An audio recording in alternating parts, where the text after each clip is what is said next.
Special forces have arrested a teenage refugee suspected of planning a suicide bombing in Berlin.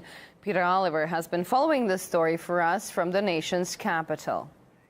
Well, we're taking information from the police service and the security service and the interior minister of the state of Brandenburg right now. What we're hearing is that security services swept in on a residence in Brandenburg where they detained a 17-year-old who's reportedly a Syrian who arrived in Germany back in 2015. He was a registered asylum applicant. Now, police say they acted after a tip-off from security services in another state and the federal security services, who say that they'd discovered an electronic message by this 17-year-old in which he'd said goodbye to a relative, saying that he, quote, had joined jihad. Well, the German press agency, the DPA, is also reporting that he sent a WhatsApp message to his mother in which he said that it was clearly stated he was planning a terrorist attack. What we don't know just now is just how close he was to being able to carry out some form of terrorist attack or exactly what the target was. But it's being very widely reported that this was intended to be some form of suicide attack based here in the German capital, Berlin. And the news that this operation is being carried out comes just a day after we heard from the head of the German interior security services, the BfV, in which he said that right now Germany was believed to be a very high-rated target for terrorist organizations. As you wake up in the West, we're breaking news that is still unfolding in Washington. Police in the Capitol arrested a man this morning on weapons charges inside the Trump International Hotel near the White House. Sources tell CBS News the man is from Pennsylvania. The guns and ammunition in question were in his car. Juliana Goldman is outside the Trump Hotel with what we know so far. Juliana, good morning. Good morning. As you can see behind me here at the Trump Hotel, the scene is now clear, but we are learning more details about what happened earlier this morning. The man who was arrested was heavily armed. He had an assault rifle, a Glock handgun, and ammunition was also found in his car. Now, D.C. police got a tip that this man was on his way to Washington. D.C. police are handling the investigation, and they're being helped, partnered with federal authorities, including the Secret Service. The motive of this man is unknown, but we do know that since Donald Trump became president, there have been security concerns at his properties, not just here, blocks from the White House, around the country and also around the world. We're waiting more information from D.C. police. They'll be holding a press conference later this morning to update us on the investigation so far. Now to chaos at Orlando International Airport overnight. Police say a man pulled out what appeared to be a real gun and pointed it at officers. Negotiators worked for hours to calm him down, and ABC's David Curley has the story. Good morning to you, David. Michael, in these days of heightened security, concerns over terrorism, a man, a gun, and an airport all causes alarm. The man with what appears to be a gun overnight starts a nearly 3-hour standoff at the Orlando International Airport. Hundreds of police officers descending at an airport rental car lot. Hey guys, quickly get out of there. They cornered the suspect as officers seen in this YouTube video crouched behind pillars, evacuating civilians, and quickly realized the suspect is attempting a suicide by cop. The subject made several comments, pointed the firearm at the officers, said, shoot me, actually pointed the gun at his head, imploring the officers to shoot him. Police say the suspect, 26-year-old Michael Pettigrew, is a former Marine. Officers were able to get him to drop the weapon. From that point, he was in this area. He laid down on the ground with the gun very close by. It was a simulated firearm. The gun was not real. Police were worried because that gun was so close to the suspect. That's why it took so long. The suspect taken for mental evaluation. Michael, the airport says that this incident did not affect travel and operations at Orlando. Forget the boarding pass. A selfie. is all you'll need to board an airplane in the future. JetBlue will be the first airline to team up with U.S. Customs and Border Protection to test biometric facial recognition technology at its gates. Here's how it will work. Passengers will be photographed prior to boarding. Those photos will be run against the CBP's database of passport, visa, and immigration photos. Once the system confirms a passenger's identity, he or she can board the plane. The trial will start in June with JetBlue flights from Boston to Aruba. For now, passengers will have to opt in to use the technology. They'll also still need a copy of their boarding pass to get through the airport's security line. CBP agents have already been using the same technology to verify the identities of passengers entering the U.S. The agency deletes the passengers' pictures after the verification process, unless it, quote, determines that further administrative or enforcement actions are necessary. British Airways is already using this kind of facial recognition technology for boarding in London's Heathrow Airport. About half of all Americans have a photo in a police facial recognition system, and an ongoing court case is revealing how that technology is used and if it's reliable. The systems analyze images of people and organize their facial features into templates. Software compares templates to other images. If the template matches, the face is recognized. Facial recognition is sometimes used for general surveillance. It's already in some airports, as well as in public areas in a few cities. But the technology isn't perfect. Some government studies found systems can identify innocent people as criminals and might not identify criminals, even when their photo is in a database. And unlike fingerprints or irises, people's faces change as they age, so photos in the database may not be timely. And it's not clear if some law enforcement know the inner workings of the software. One crime analyst with the Jacksonville Sheriff's Department in Florida said the system matches photos based on likeness, but couldn't really say how the algorithm compared images. Researchers also say the software is virtually unmonitored. They also say one Florida police department averages over 8,000 searches a month, which aren't audited. The study's authors say Congress and state legislatures should pass laws to regulate face recognition technology. According to local residents, Islamic State militants have closed the streets surrounding Mosul's Grand Al-Nuri Mosque in preparation for a final showdown in the battle for their last major stronghold in Iraq. Residents claim that dozens of fighters were seen taking up positions around the medieval mosque, the site where Islamic State leader Abu Bakr al-Baghdadi declared an Islamist caliphate in July of 2014. US-backed Iraqi government forces reclaimed eastern Mosul in January and began a new push on Saturday to capture the group's remaining enclave in western Mosul, comprised of the old city center where the mosque is located and 3 adjacent districts alongside the western bank of the river Tigris. The United Nations said on Sunday that up to 200,000 people still live in harrowing conditions behind Islamic State lines in Mosul, running low on food, water, and medicine, and with limited access to hospitals. The US says it has started arming Kurdish militia fighting ISIL in Syria. The Pentagon said on Tuesday that the weapons shipments were approved ahead of a major offensive to recapture Raqqa, ISIL's de facto capital in the country. President Donald Trump is believed to have made the decision to arm YPG fighters earlier this month. For the moment, Turkey has not reacted, but the move is likely to anger Ankara. Washington's NATO ally views the YPG as the Syrian extension of the outlawed Kurdistan Workers' Party, or PKK. The US, however, has said the YPG is the only force on the ground that can successfully seize Raqqa in the near future.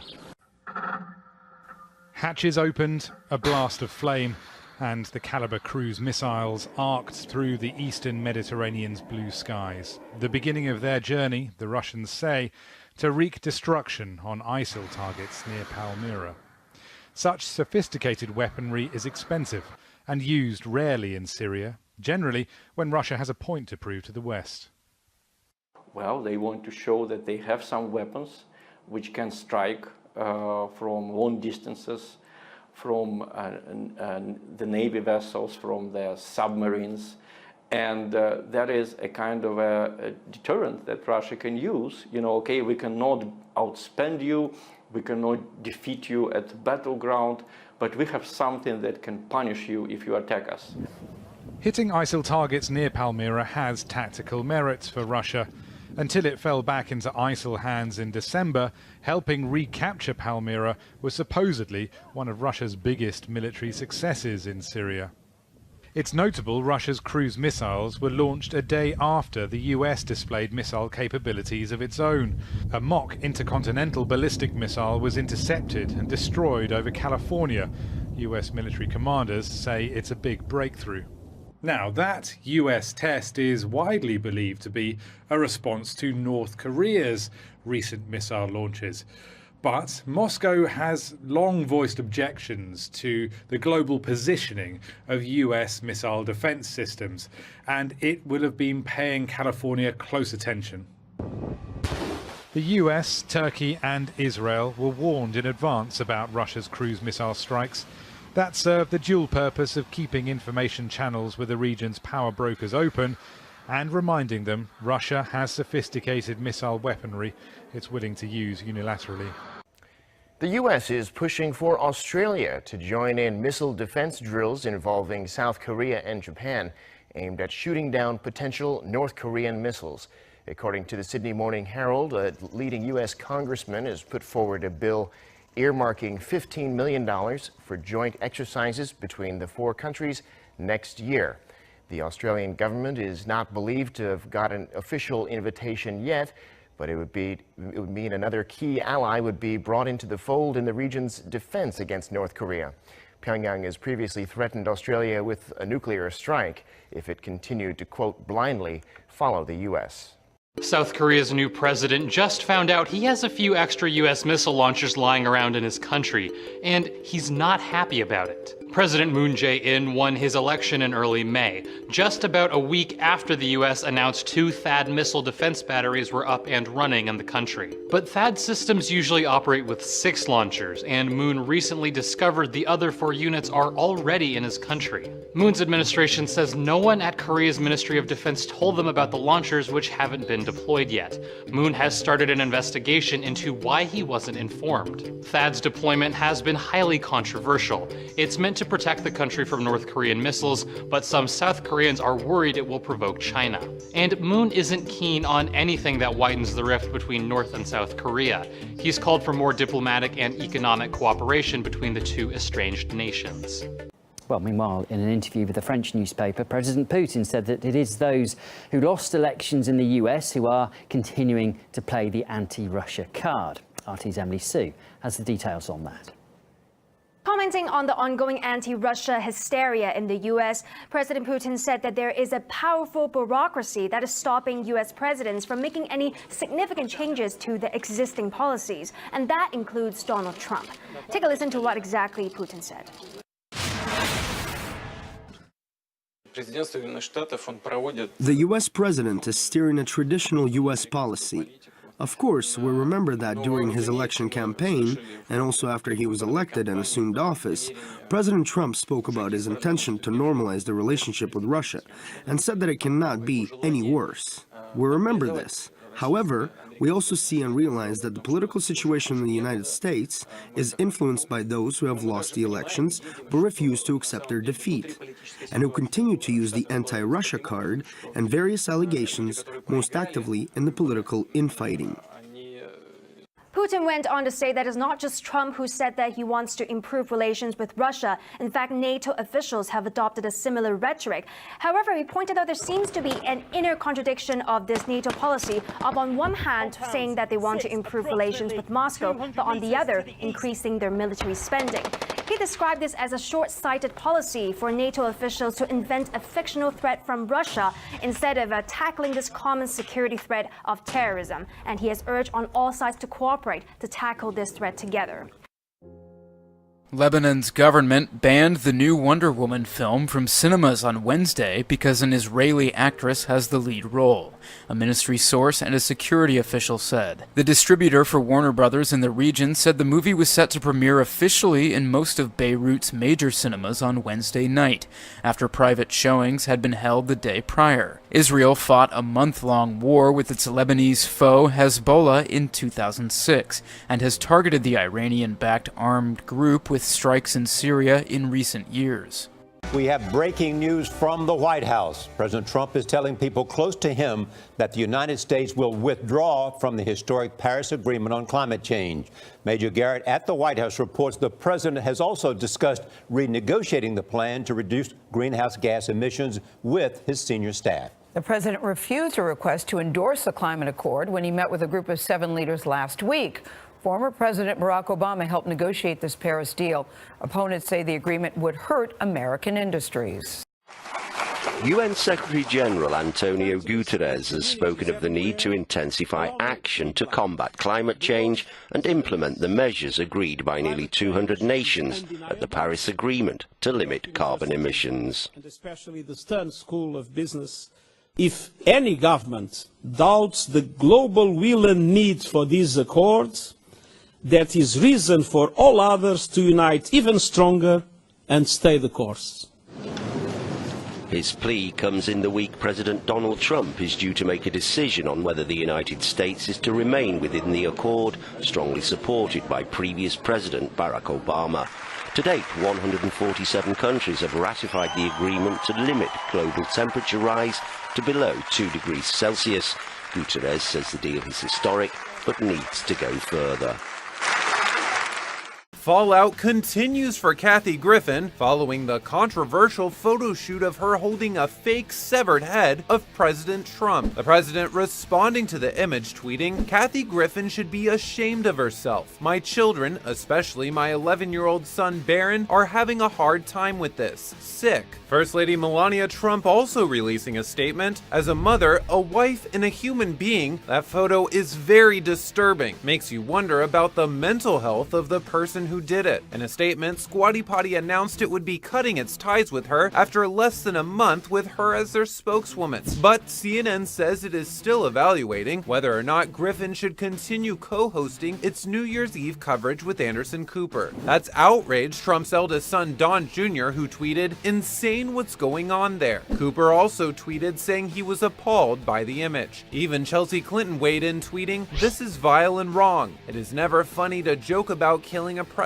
Griffin has since issued an apology and has called on the images to be removed. "I went too far, I made a mistake, and I was wrong." Meanwhile, TMZ reports the Secret Service is looking both into Griffin and her photographer Tyler Shields. The agency has since written a slightly cryptic tweet saying they monitor open source reporting and social media to evaluate threats. For his part, photographer Shields says he understands there are going to be people that hate this, but that the fact that I'm allowed to make an image like this says a lot. Politics and music are going hand in hand in the UK, where an anti-Theresa May tune has become Amazon's most downloaded song. She's a liar, liar. Oh, she's a liar, liar. No, you can't trust her. No, no, no, no.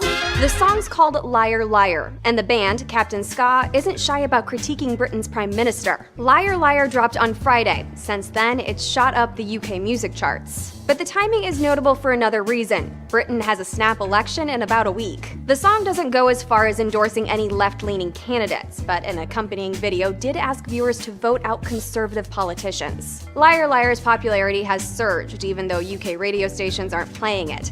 They have to remain impartial through the election. Captain Ska is currently beating out chart-topping artists like Rita Ora, Ariana Grande, Liam Payne, and Harry Styles. Since British Prime Minister Theresa May called her snap election last month, the conventional wisdom was that she would significantly increase her parliamentary majority. That was, after all, the reason she announced the vote. But on Wednesday, the race was electrified when a projection by the polling company YouGov suggested that far from winning a landslide, May's majority would be wiped out and that the opposition Labour Party could form a government by partnering with a smaller group, such as the Scottish Nationalists.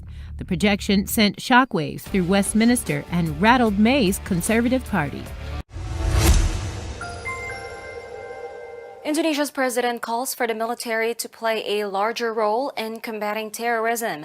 On May 29th, during a cabinet meeting at the Bogor Presidential Palace, Indonesian President Joko Widodo stressed a need for stronger anti-terror laws that could support the police and military in stopping terror attacks. The wider role for the Indonesian military comes in proposed revisions to Indonesia's anti-terrorism laws. Indonesia's House of Representatives is currently deliberating revisions to the 2003 terrorism law, but have yet to approve crucial proposals in the bill, according to the Straits Times. If the proposals are approved, the military could have the same authority as the country's counter-terrorism squad, Densus 88. The revised law could allow the military to arrest and interrogate suspected terrorists without presidential approval. The possible law revision comes after a double suicide bombing in East Jakarta on May 24. Elsewhere around the world, a car bomb in Kabul, Afghanistan took more than 80 lives and wounded around 350 others. Wednesday's suicide attack occurred during the morning rush hour in the city center where the country's presidential palace is located. It's also where many foreign embassies and government buildings are concentrated. The German embassy was nearby, but it's not yet known whether any of its staff were hurt. South Korea's foreign ministry report parts of the embassy were damaged, but no Korean nationals were killed or hurt by the blast. No group has claimed responsibility for the act of terror yet. On Wednesday, Venezuelan security forces used water cannons and tear gas on thousands of opposition protesters as the Organization of American States held another meeting on the crisis. 2 months of protests against President Nicolas Maduro's socialist government have broken out in the South American nation, with at least 59 people killed. Opposition supporters have demanded elections, freedom for jailed activists, and foreign humanitarian aid. Foreign ministers of the 34-nation OAS bloc are scheduled to meet on Wednesday to debate the situation in Venezuela. Goldman Sachs is being heavily criticized for giving Venezuela's government close to $1 billion. The investment bank used the money to buy bonds in Venezuela's state-owned oil and gas company. It may have been a good deal on Goldman's part. It got $3 billion worth of bonds for about a third of the price. But the transaction itself is controversial. Many allege the bank is propping up a dictator. A large majority of the country opposes President Nicolas Maduro. He's been accused of trying to grab power from other branches of government. And in recent months, forces loyal to him have killed several protesters. One of the country's main opposition leaders said Goldman's deal will strengthen the brutal repression unleashed against the hundreds of thousands of Venezuelans peacefully protesting. On the other hand, Venezuela desperately needs cash. The socialist government controls the economy, and the country's lack of money has had serious effects on its people. For example, the government controls wheat imports to make bread. Because funds are so low, it's only been importing a quarter of the wheat the country needs. Venezuela's food shortage has been so bad, the average citizen has lost 19 pounds in the past year. Maduro's government has denied a humanitarian crisis exists. And although Maduro said in March he asked the UN for help, he's had a history of refusing to accept foreign aid. For its part, Goldman Sachs says it bought the bonds in a secondary market, meaning it wasn't a direct trade with Venezuela's government. Still, opposition leaders say a future government could refuse to pay back any debt owed to the investment bank. The worst drought in a century is forcing the most stringent water restrictions ever implemented for South Africa's second largest city. According to CNN, Cape Town has less than 10% of its usable water remaining for its nearly 4 million residents. The city is implementing Level 4 water restrictions, which ask residents to limit daily usage to 26 gallons per person. South Africa ranks as the 30th driest country in the world and is considered a water-scarce region. A highly variable climate causes uneven distribution of rainfall, making droughts even more extreme. More than 500,000 people in Sri Lanka have been displaced by devastating floods following several days of torrential rain. At least 180 people have died, and search and rescue teams are looking for more than 100 who are missing. While the streets of Colombo are underwater, towns and villages on the Indian Ocean island have suffered landslides. In Ratnapura, 70 kilometers from the capital, more than 70 have been killed and the numbers are still rising. The waters have receded, but the mud has done untold damage. This resident says there were trees here. This was a beautiful mountain with thickets. We never thought such a disaster would happen. The two houses which are up there are deep under the mud.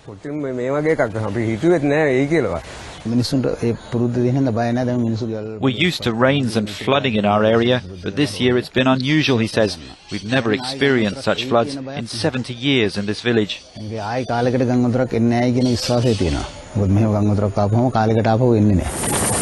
Efforts to reach isolated areas have been hampered by the conditions, although tens of thousands of people have been relocated. Amid warnings of a looming health threat from potentially fatal diseases, international organizations and several countries have pledged aid.